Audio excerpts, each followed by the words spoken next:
I just have 30, 40 years of chronic pain and surgeries and, like a lifetime of, I had knock knees as a kid.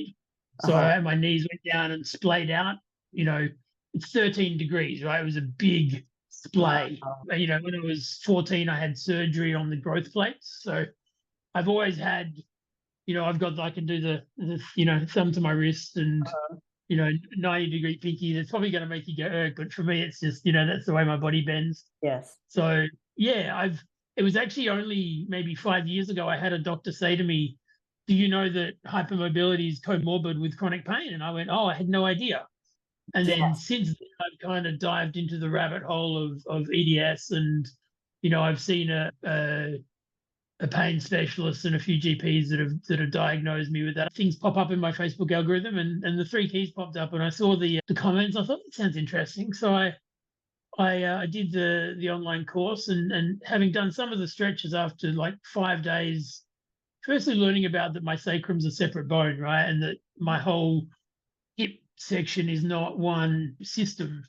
To consciously understand the separation of those bones has been a huge, Yes. breakthrough in my understanding. And I did the half body stretches and the cobra stretches, and I had this biggest clunk release, like my deep sacrum, it just clunked in the biggest way that I'd ever experienced. And my skull at the same time as well. Like I had this skull key kind of crack, and it all just lined up.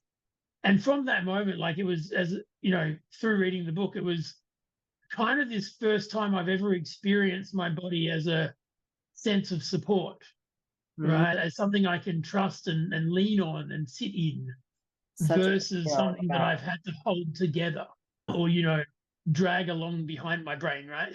Because that's always been an experience, right? This meat bag that I'm stuck with that hurts a lot and constantly gives me trouble. The experience of being able to find these positions where I can take strengths and I can find, like, just opening up the Nautilus has been, I'm finding I do that in so many places while I'm driving, Yeah. right? Yeah. Just sitting there driving, and then I can just spin the Nautilus, and then I get this circuit flow, right? It flows up my chest and pulls my shoulders back, and I get this kind of, oh, there I am. I'm sitting now, and it's actually effortless. It doesn't take a lot of extra work at this point, Yeah. right? I can just be present in my skin.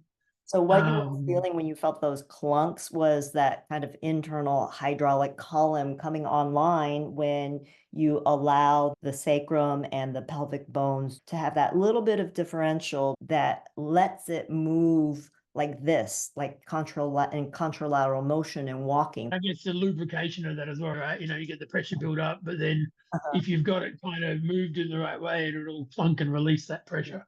Yeah. It was, Yeah.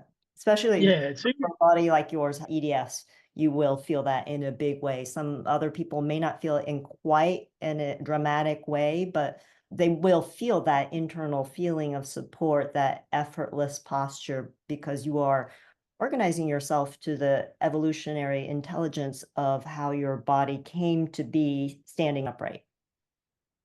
yeah, it's actually talking. I mean, I'm an engineer, right? Hydraulic systems are something I'm well aware of. And when you talked about that, I'm like, oh yeah, there's blood and there's all sorts of fluid in there, and it's a fluid system. And it doesn't take a lot of pressure in the right places to cause a lot of impact. Exactly. And you have the So, diaphragms as well. The diaphragms of the so that was the second huge breakthrough I had. I'm a singer as well, right? So elastic breath has been really transformational in me understanding how I breathe. Mm, I've always had really good diaphragm breathing at the stomach, mhm. but I was never aware that I had a pelvic diaphragm piece to pull on. So I'm now doing this thing. I sort of, I call it like breathing from my bum, right? Where I'm just sucking the air down there.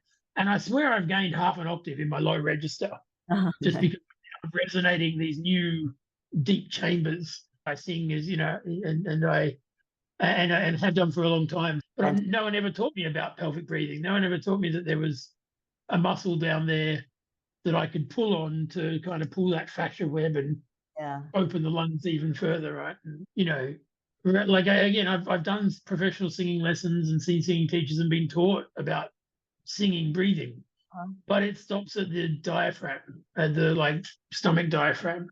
Interesting. It's been it's been about a month and a half now since I first read the book, and I am constantly finding myself just sitting down on my shin ankles, right?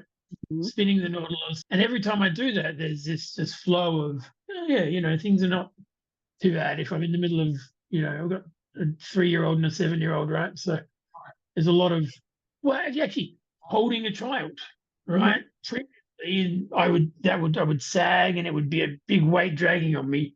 And now I can just stand there and align my positional weight on my shins and then spin into it. It gives me a lot more support holding the kids as well. I mean, it's just been like a lot of it's just been pain and pain management, Yeah. constant chiropractors and massages and physios and everything I can try to ease the pain. But you know, I don't know. It's people tell me that the normal amount of pain is 0, and I don't understand. Right, I've never had a day of no pain. Right, it has altered. And again, as I say, this as I've been trying to do all this 3 keys work. Right, it's engaging different muscles that I haven't been engaging before, and so that has led to some cramping nights where things are cramping up. And there was some pain until I discovered that infinity resolution sort of flow to try and work through. And that's again been able to I've been able to do my own deep cracks with that infinity resolution. It's just finding the right, again, putting the right pressure on and getting the right kind of lubrication and movement. There's a background of just putting up with things and getting on with it. I mean, I've got no choice.